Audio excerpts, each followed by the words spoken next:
Good evening dear aspirants. हर मैदान हमारा होगा, हर जंग हमारा होगा और हर जीत पे नाम हमारा होगा। और आइए कुछ नया करते हैं, इसी उद्देश्य के साथ शुरू करते हैं लॉकडाउन सीरीज का सबसे पहला और सबसे प्यारा कंसेप्ट।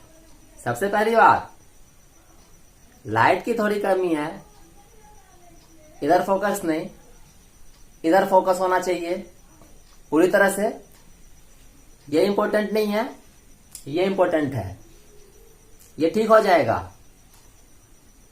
ना भी हो तो चलेगा, ये बिल्कुल बहुत अच्छा होना चाहिए, ठीक है ना। तो हम लोग जो शुरुआत करने वाले हैं लॉकडाउन सीरीज का सबसे पहला और सबसे प्यारा कंसेप्ट, वह क्या है?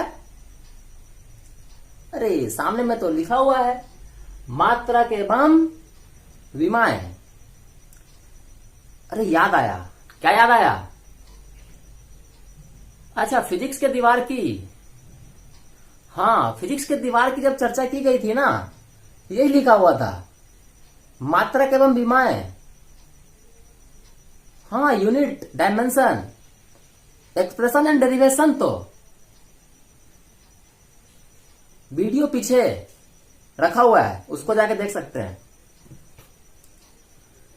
चलिए ना शुरू करते हैं इसको, ठीक है। यहां पर जो हम लोग शुरू करने वाले हैं ना, फिजिक्स की दीवार को तो पूरा मजबूत कर देंगे। शुरुआत कुछ अलग तरह का और नया तरह का होना चाहिए, ठीक है ना।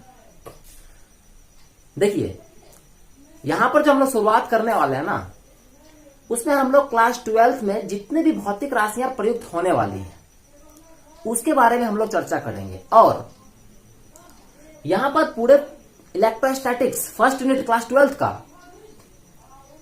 जो स्थिर वैद्युतिकी है, उसमें जितनी भी भौतिक राशियां हैं, अगर हम उसको सामने में पहले से ही जान जाएं, पहले से हम लोग डिटरमाइंड होंगे, है ना।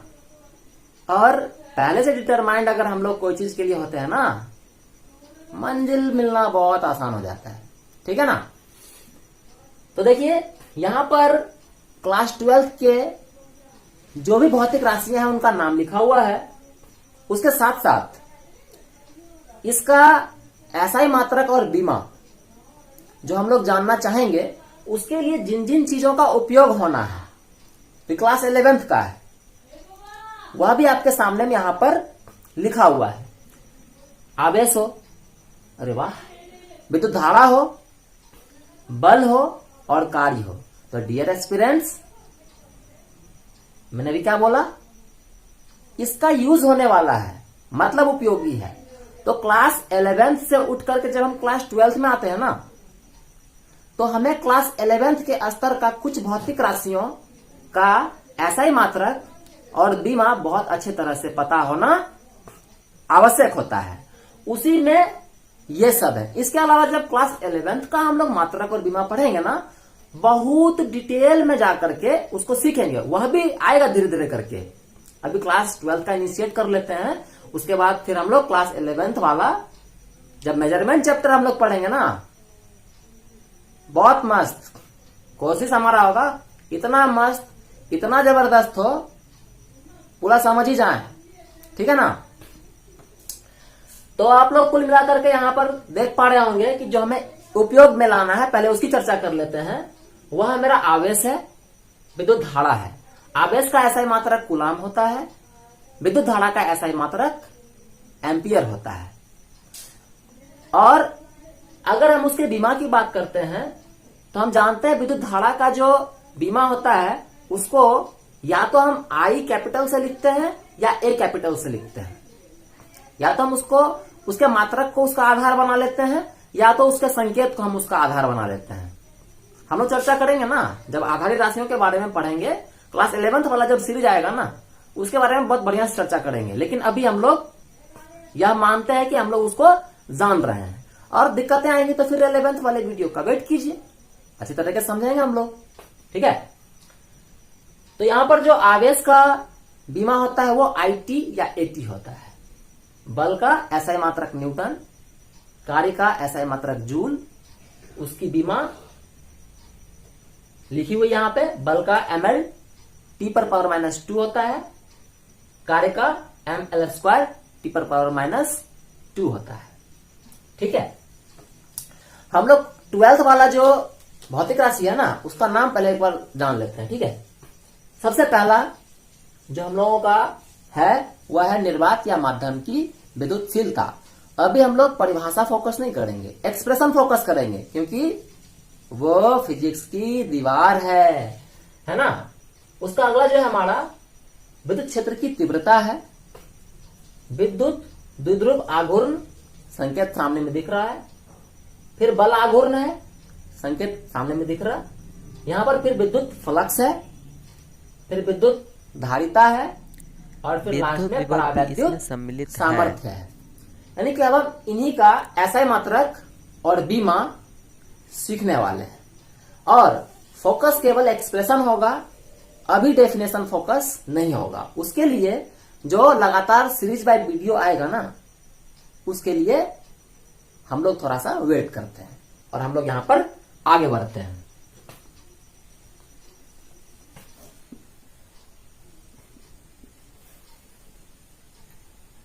सबसे पहला जो हम लोग का निर्वात और माध्यम की विद्युतशीलता है ना, उसके लिए मैं यह केवल बतला देना चाहता हूं, इसके लिए हम लोग को इलेक्ट्रोस्टैटिक्स में कूलॉम का नियम पढ़ना होगा। लेकिन अभी हम लोग उसमें डिटेल चर्चा ना करते हुए केवल इसका एक्सप्रेशन सीधे सीखते हैं।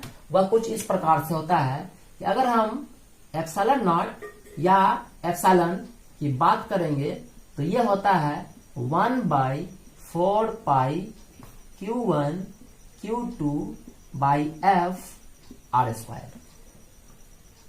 जब कूलॉम का नियम पढ़ेंगे तो ये कैसे आया है वह भी हम लोग सीख लेंगे। ठीक है ना। अभी हम लोग केवल एसआई मात्रक और बीमा की बात करते हैं।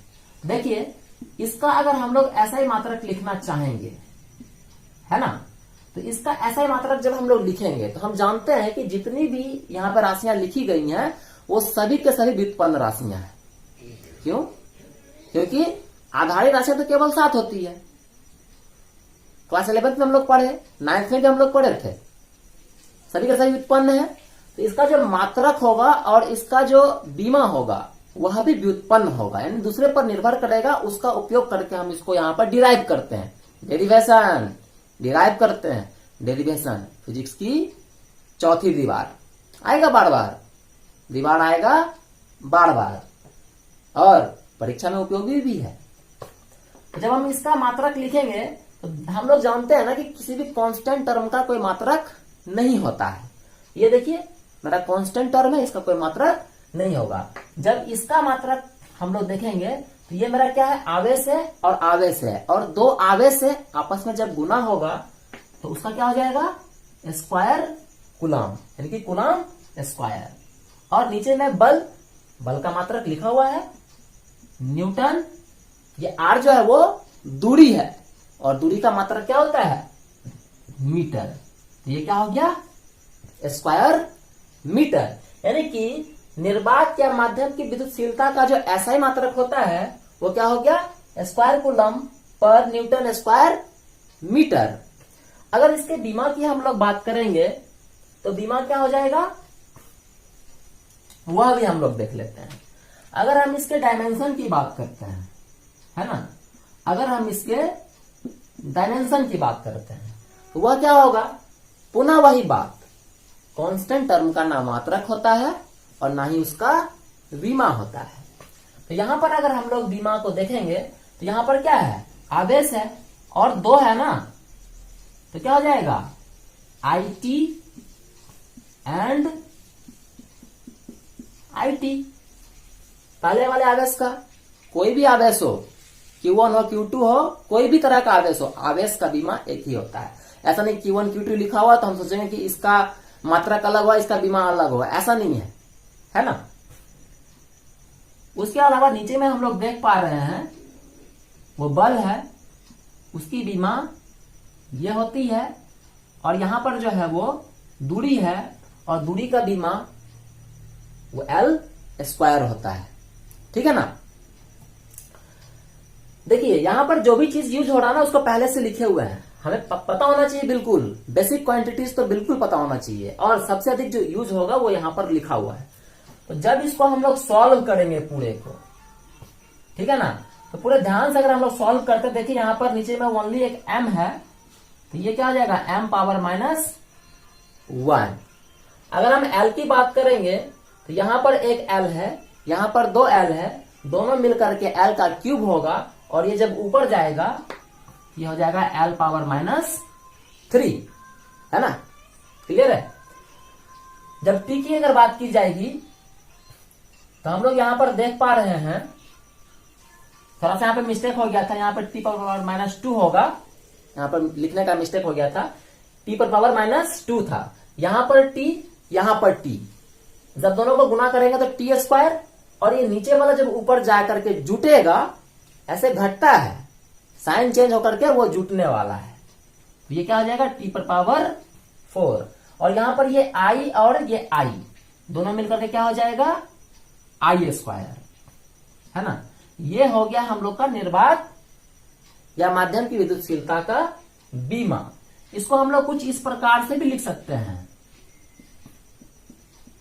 आई के जगह पर हम लोग ए भी लिख सकते हैं, क्योंकि हमें पता है कि जो विद्युत धारा होती है उसका जो बीमा होता है उसको हम आई और ए दोनों से लिख सकते हैं। तो क्या होगा पता है, यहां पर लिखने का ना एक और तरीका हम लोग सीख जाते हैं, वो कुछ यह होता है, आप लिख दीजिए MALT, मॉल्ट 1 2 3 4, ऐसा लिख देंगे, माइनस प्लस माइनस प्लस, और ये रहा हमारा निर्वात या माध्यम के विद्युतशीलता का बीमा। ठीक है, हम लोग चलते हैं अपने नेक्स्ट।